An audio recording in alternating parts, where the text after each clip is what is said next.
Menteri yang pertama Pak Marwan itu kan dari santri. Juga sekarang Gus Menterinya Pak Halim itu dari santri juga. Artinya bahwa santri itu adalah tidak hanya memiliki kedalaman ilmu agama, tetapi mempunyai sebuah keteladanan dari para guru-gurunya, terutama kiai-kiai NU ya, Nahdlatul Ulama, karena selalu mengajarkan bagaimana tidak hanya mencari ilmu, tetapi bagaimana nantinya bisa di masyarakat, bisa merawat, bisa bermanfaat untuk masyarakat. Assalamualaikum warahmatullahi wabarakatuh. Waalaikumsalam warahmatullahi wabarakatuh. Mari TV kembali mengudara. Sebagai saluran santri kreatif, tentu Mari TV terus berusaha menyuguhkan alumni-alumni yang kreatif, alumni-alumni yang inspiratif. Dan alhamdulillah di kantor Mari TV YouTube channel ini kehadiran alumni Asidikiyah Bang Subhan Ansori. Assalamualaikum Bang. Waalaikumsalam warahmatullahi wabarakatuh. Gimana kabarnya Bang? Alhamdulillah sehat walafiat, bisa hadir di sini berarti sehat. Alhamdulillah. Bang, ini Jakarta masih kondisi PSBB ya Bang, transisi. Ya. Tapi aktivitas Abang di Jakarta kan cukup lumayan sibuk nih Bang. Gimana keadaan Jakarta Bang? Ya, Jakarta sekarang new normal. New normal itu bukan diartikan untuk hanya kesehatan, tetapi new normal itu untuk untuk gerakan ekonomi kayak gitu. Karena corona ini kan juga tidak hanya di Indonesia, tetapi di seluruh dunia. Nah, kita tetap pada status harus distancing sosial, yaitu berjarak kayak gitu dalam kesehatan. Tetapi new normal ini kita harus tetap bergerak untuk menumbuhkan kembali dan mengembangkan perekonomian kita, gitu. Bang, ini Asidikiyah ada di Jakarta. Ya. Problematikanya tentu berbeda dengan pesantren yang ada di luar Jakarta atau di Pulau Jawa atau bahkan di luar Pulau Jawa. Bang, Abang angkatan 1998 ya Bang? Ya, lulusnya 98. Nah, dalam Abang santri di Asidikiyah sampai lulus tahun 98, bisa ceritain nggak Bang? Suasana pesantren Asidikiyah kala itu gimana tuh Bang? Iya, terima kasih. Saya mungkin nggak 6 tahun seperti yang lainnya, karena saya sempat mampir ke Sunan Pandanaran Yogyakarta selama 6 bulan, kemudian sempat mampir juga di Babakan Slawi. Nah, tetapi memang saya lebih lama satu lantai bersujud di sini, kemudian satu aliran air kayak gitu, dan satu nampan makan selama 6 tahun hingga 98. Jakarta banyak majelis taklim, Jakarta juga banyak pesantren dan karakternya berbeda-beda. Karakter Asidikiyah ini dahulu zaman saya selama 6 tahun sangat ketat, tidak boleh keluar kayak gitu. Tetapi namanya santri ya ada saja. Ya kabur-kaburan. Artinya Bang Subhan pernah tuh ya? Ya, kalau untuk kabur ya pernah, pastilah. Sebab kalau nggak nakal itu ya nggak bakal jadi inovasi kayaknya. Jangan catat ya, inovatif itu bukan kabur ya. Ya artinya terus Jakarta, walaupun memang jangan samakan Jakarta sekarang dengan dulu. Dulu kondisi Kedoya, Kebonjeruk, kanan kiri juga masih sepi kayak gitu. Yang kedua, memang juga Jakarta sudah mulai sangat ramai.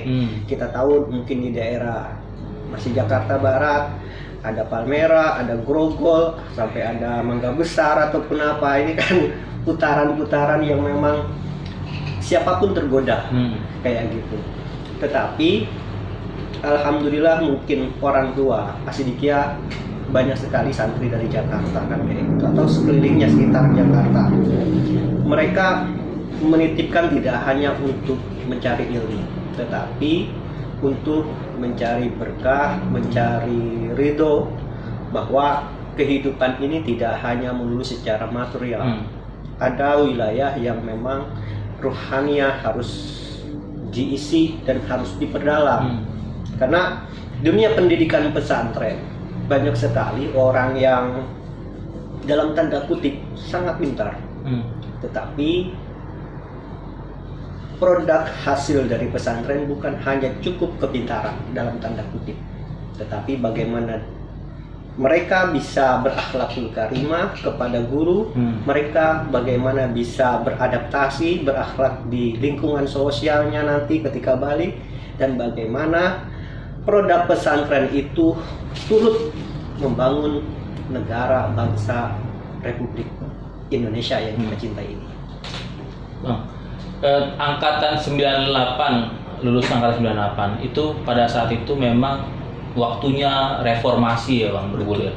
Artinya Abang keluar dari pesantren Sidikiyah dalam kondisi reformasi.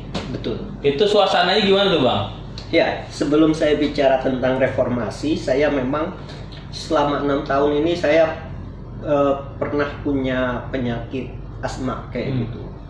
Hingga saya mungkin kalau maksimal itu per 6 bulan saya selalu kambuh sakit saya. Tetapi saya alhamdulillah saya waktu di pesantren saya selalu ikut pencak silat kayak gitu, ataupun ini dalam rangka untuk menjaga kesehatan. Karena mungkin kesehatan dalam olahraga bagus, tetapi kita tidurnya di sini kan semua di lantai kayak gitu. Saat itu tidak merasakan. Ya mungkin juga ada kalau kondisi normal bagus, tetapi ketika penyakit kita lagi nggak bagus kan juga berpengaruh. Nah, tahun 98 saya sedang sakit-sakitnya pas lulus kayak gitu. Sakit ketika saya habis pulang dari rumah sakit Suroso itu ada pembakaran-pembakaran atau penjarahan-penjarahan. Hingga saat pulang ayah saya itu di mobilnya sampai menaruh kopiah sama, karena setiap lewat gang perempatan ataupun apa itu diberhentikan karena saking mencekamnya saat itu. Nah, artinya bahwa saya merasakan langsung itu pertama saat reformasi. Yang kedua, ketika saya masuk kuliah di UIN Syarif Hidayatullah Jakarta, dulu belum UIN tetapi IAIN. Nah, reformasi itu tidak hanya setelah menumbangkan rezim Orde Baru, tetapi yang paling utama adalah mengawal bagaimana tumbuhnya reformasi. Kita tahu bersama bahwa zamannya era Pak Habibie kemudian ke era Gus Dur itu juga banyak mengalami perubahan-perubahan atau situasi yang sangat menegangkan juga. Nah, hingga juga zamannya Presiden Megawati, artinya bahwa anak zaman reformasi yang memang sebelum 98 sampai mengawal 98 pun juga 98 pasca 98 itu semua adalah anak reformasi yang tetap mengawal perubahan-perubahan Indonesia. Apalagi As-Sidikiyah berada di Jakarta, sangat-sangat juga mengalami apa yang terjadi di sini. Ya, seperti itu. Jadi kalau bicara nakal tadi, kira-kira nakalnya ikut reformasi demonstrasi atau nakal yang berbeda lagi Bang di pesantren? Beda ya. Itu kalau pesantren kan artinya karena kita selalu jamnya padat ya. Mulai jam 3 dibangunin. Mungkin juga kemudian satu kamar itu ada 30 orang. Mungkin ya rasa bosan itu ada. Jadi bukan nakal dalam artian kriminalisasi ataupun apa kayak gitu dalam tanda kutip, tetapi ya kabur dalam rangka pengen cari udara segar kayak gitu. Nah, kedua, ketika menjadi aktivis reformasi juga, saya dulu ini sejak di pesantren ini saya memang orang organisatoris, tetapi saya tidak bisa bicara untuk di publik ya, kayak gitu. Tidak pandai. Saya tidak pandai bicara, apalagi untuk menjadi tipe pemimpin kayak gitu. Jadi ketika reformasi saya selalu ikut-ikutan saja. Ikut-ikutan ketika diskusi, apalagi di Ciputat, banyak forum-forum diskusi, banyak organisasi ekstra kayak gitu seperti PMI, HMI, dan yang lain-lainnya. Itu menumbuhkan daya nalar kita, mengembangkan potensi diri kita untuk menjadi orang organisatoris dan aktivis yang terjun langsung mengkritisi persoalan-persoalan negara ini. Ya, jadi bahwa jangan dilihat bahwa Subhan sekarang seperti ini bisa bicara kayak gitu. Dulu saya paling takut untuk tampil ke depan. Tetapi ketika saya berorganisasi, saya dipercaya menjadi ketua BEM jurusan Jinayah Siasah, kemudian saya naik jadi ketua DPMU atau DPR-nya Win Syarif Hidayatullah. Nah, di sanalah saya jadi kader dan berproses menjadi candra di mukanya untuk ke depan. Seperti itu. Berawal dari aktivis, pada akhirnya Abang sekarang menjadi salah satu pegawai di Kementerian Desa. Bukan pegawai ya, tenaga ahli. Tenaga ahli di Kementerian Desa. Jadi ada alumni Asidikia yang menjadi tenaga ahli di Kementerian Desa. Apa sih itu Bang tugasnya Kementerian Desa itu Bang? Ya. Atau tenaga ahli Kementerian Desa itu kerjaannya apa sih Bang? Ya. Saya selalu teringat dengan pesan abah kita, guru kita, orang tua kita, Kiai Nur Muhammad Iskandar SP, bahwa beliau selalu mengatakan kepada murid santri-santrinya, jangan semuanya jadi kiai, tapi semua harus jadi apapun agar bisa bersinergis dan juga bisa bermanfaat dimanapun. Sebelum saya di Kementerian Desa, saya sempat di perusahaan sawit justru malah di bagian legal kayak gitu. Nah, tetapi kan di sawit itu bisa, kenapa bisa masuk di sana? Jangan lihat sawitnya, tetapi di posisinya kayak gitu. Karena saya dulu pernah kuliah S1, kemudian ketika ada undang-undang advokat, SHI pun bisa menjadi advokat kan kayak gitu. Nah, dari situlah. Nah, kemudian setelah dari perusahaan sawit, saya balik ke Jakarta, kemudian diinformasikan ke teman untuk bisa ikut berkompetisi untuk menjadi tenaga ahli di sana. Alhamdulillah saya diterima sejak awal tahun 2015 hingga sekarang tahun 2020, walaupun melalui proses yang begitu dalam ya, proses administratif, tes tulis, tes wawancara kayak gitu.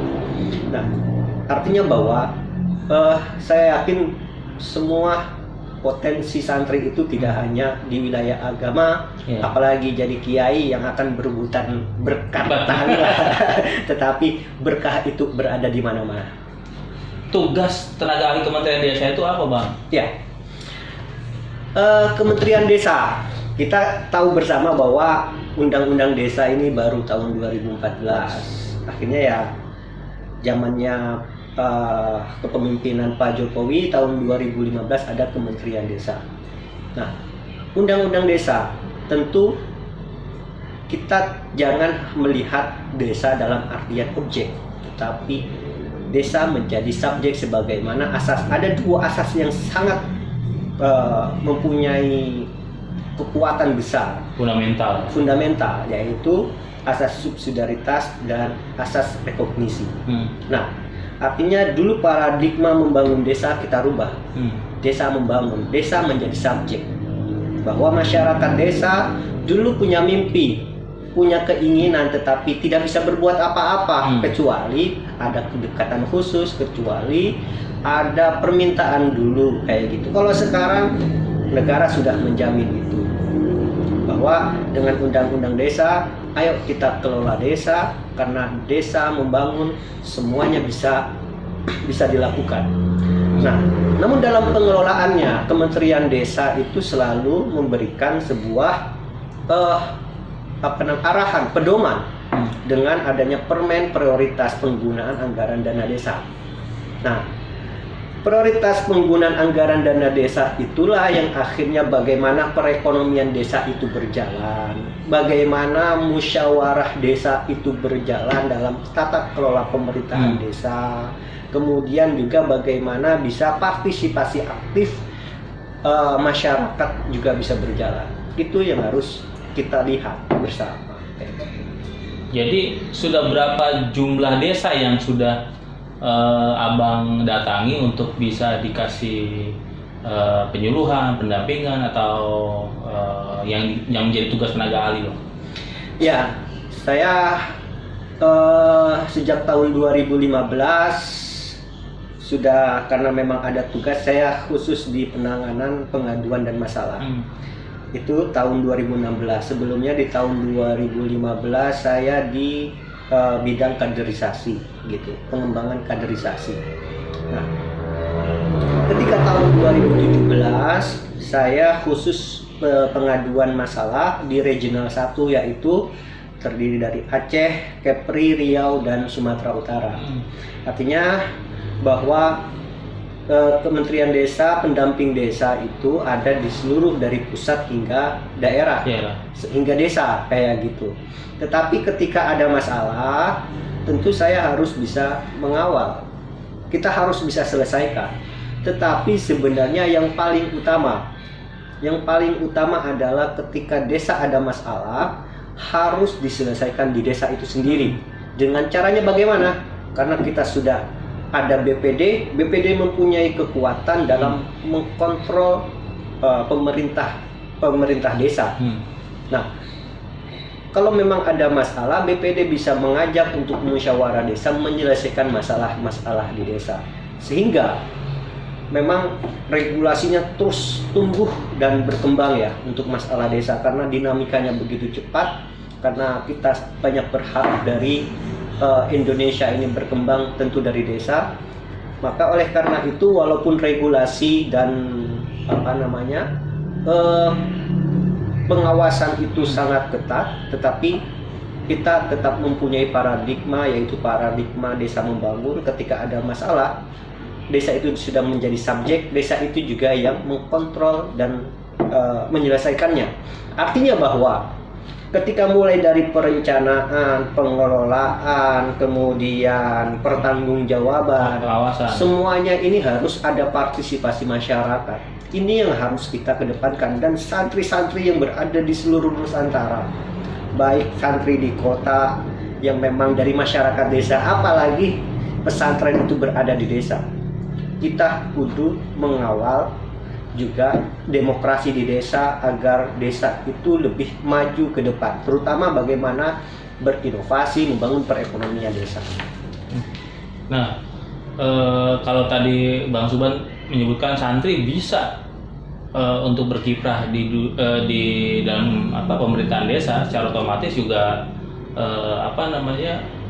keterlibatannya itu memberikan manfaat juga di desa tersebut ya Bang ya? Ya, bukan bisa lagi.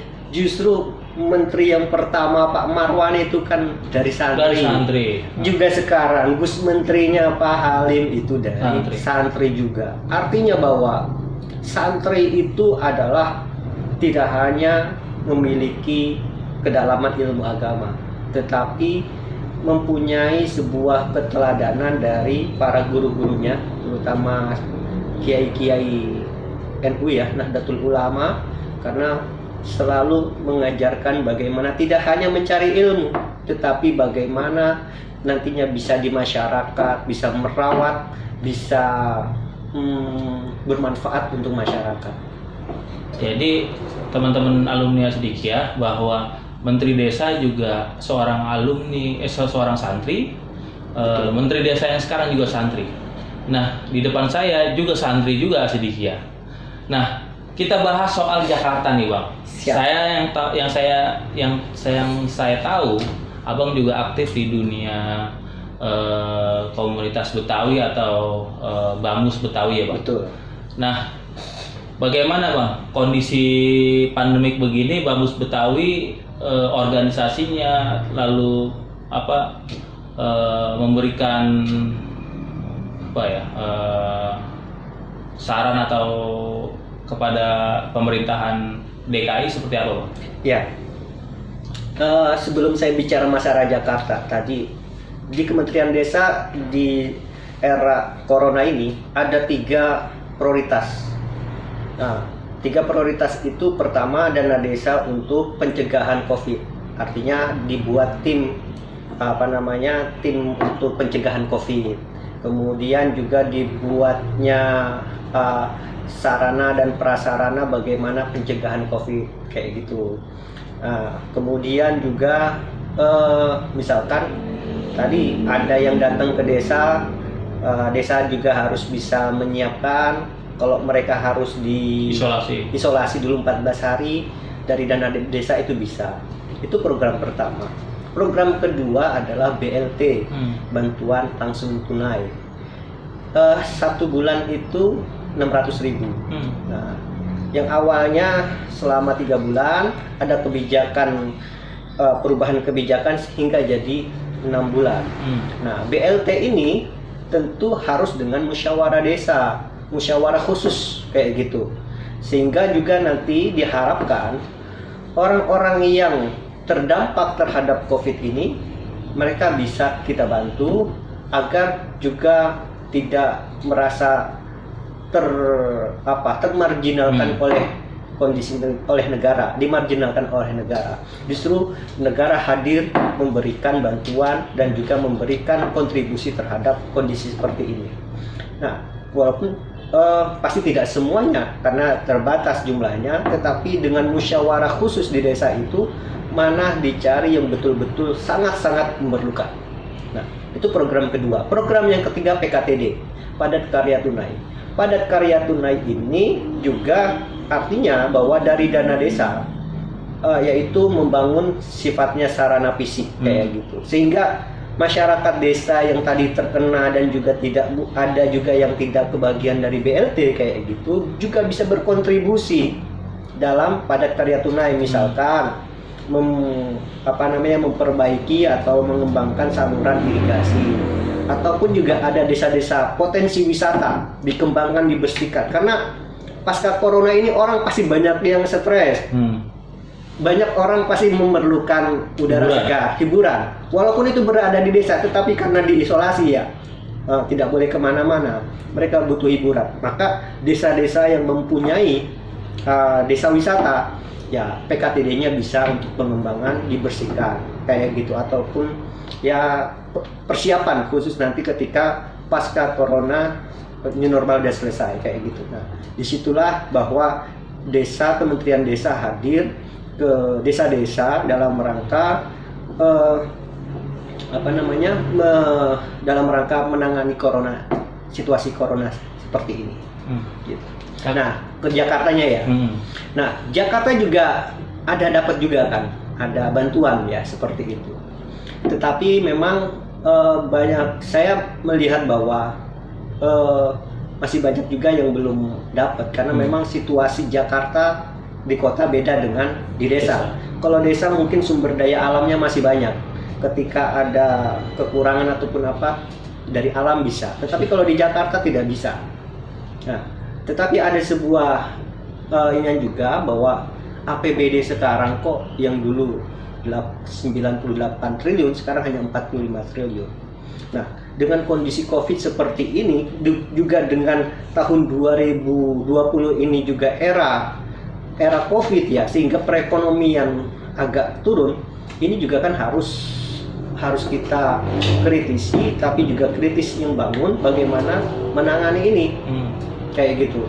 Artinya bahwa perekonomian ini pasti mempunyai dampak yang sangat besar. Tetapi juga bagaimana membangun kultur budaya bahwa perekonomian itu bisa kita cari. Tetapi di kota harus ada banyak juga memberikan sebuah hiburan budaya, ataupun agar mereka juga terbangun semangatnya kembali. Ya, itu yang harus diperhatikan. Karena Jakarta merupakan pusat ibu kota kayak gitu, sehingga kita mungkin tiap hari selalu disodorkan dengan kondisi politik ya, isu-isu politik. Nah, tetapi untuk masyarakat seharusnya pemerintah DKI bisa berinovasi program-program sehingga warga masyarakat Jakarta tidak hanya melulu disuguhkan dalam kondisi kekalutan ekonomi, kemudian juga dengan tarik-tarikan isu politik kayak gitu, tetapi mereka juga ingin menikmati ada hadirnya program inovasi dari Jakarta walaupun sedang kekurangan anggaran APBD, tetapi harus inovasi. Nah, kalau tidak ya sayang sekali. Jakarta merupakan sentrum dunia ya kayak gitu. Walau bagaimanapun Jakarta adalah ibu kota, betul, tempatnya para pemikir di Indonesia berkumpul, tepatnya di Senayan atau di kantor-kantor kementerian gitu kan Bang. Yeah. Secara otomatis dampaknya akan meluas sampai ujung Papua, bahkan ujung Aceh gitu Bang. Yeah. Nah, persoalan kemudian kan adalah bagaimana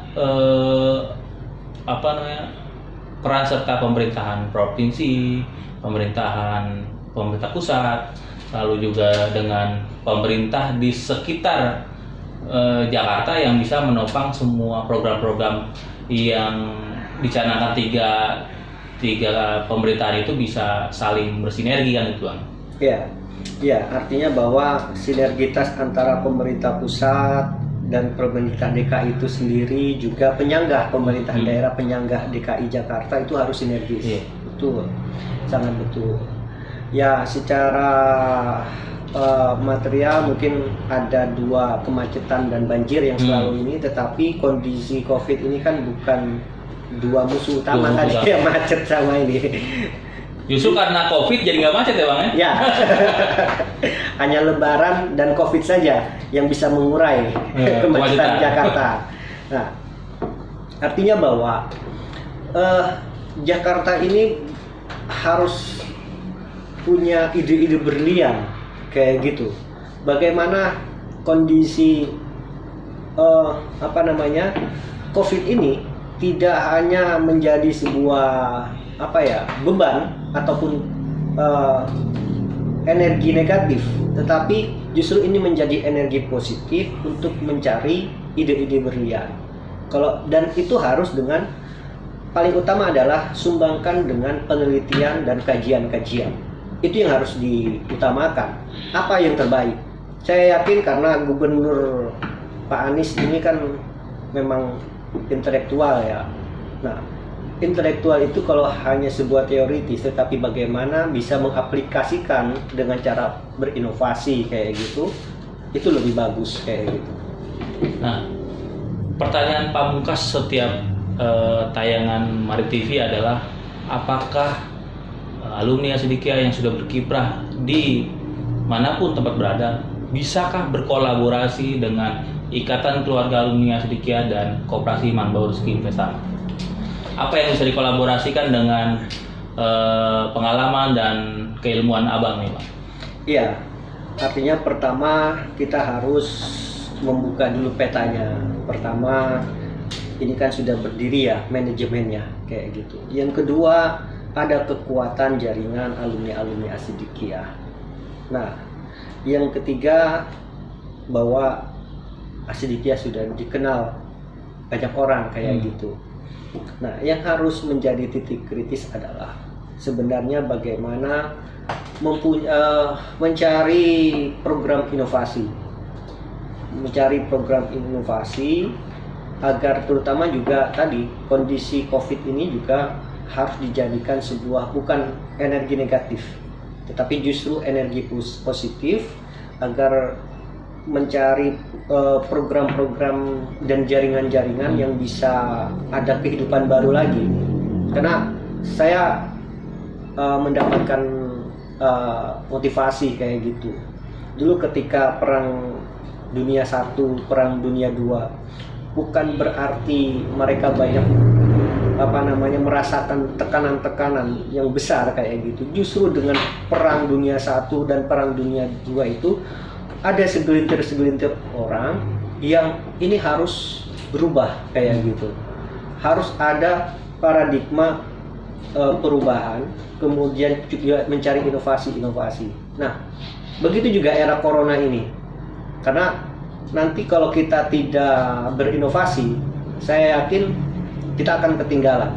Nah, tadi potensi-potensi tersebut, apalagi sebenarnya wapres kita pun juga dari santri. Bahkan Koperasi Manbaur Rezeki Investama nih Bang, yang meresmikan adalah Kiai Ma'ruf Amin. Nah, artinya kolaborasi apa yang sekiranya, apakah bentuk seminar kementerian pendamping desa atau manajemen apalah gitu Bang. Kira-kira dari pengalaman dan pengetahuan keilmuan Abang bisa di-share nggak nih Bang? Public speakingnya mungkin? Ya, kalau saya lebih memberikan ide bahwa coba kumpulkan dulu orang-orang yang mempunyai potensi. Misalkan ada alumni Asidikiyah yang memang dia ahli di perbankan syariah kayak gitu. Kemudian ada yang ahli di advokat syariahnya. Ada yang memang di lembaga-lembaga pemerintahan. Ada FGD dulu. Cari titik mana yang menjadi concern kayak gitu, concern, fokus, dan menjadi prioritas kayak gitu. Karena kalau hanya melihat di sini ada, lari ke sana, nanti tidak fokus. Nah, artinya bahwa penggalian potensi itu harus dengan perencanaan, karena dimanapun perusahaan besar apapun, manajemennya adalah dilihat dari ketika perencanaannya bagus, insya Allah nanti kedepannya bagus kayak gitu. Wow, begitu banyak ilmu yang saya dapat hari ini, mulai dari pengalaman yang di pesantren, lalu di Kementerian Desa, kiprah Bang Subhan di Bamus Betawi. Terima kasih Bang. Wassalamualaikum warahmatullahi wabarakatuh. Waalaikumsalam warahmatullahi wabarakatuh.